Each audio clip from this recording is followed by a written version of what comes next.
नमस्तेऽस्तु महामाये श्रीपीठे सुरपूजिते शङ्खचक्र गदाहस्ते महालक्ष्मी नमोऽस्तुते।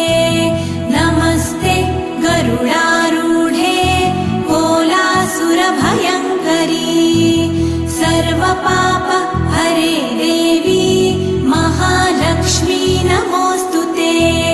महादेव्यै च विद्महे विष्णुपत्न्यै च धीमहि तन्नो लक्ष्मी प्रचोदयात्।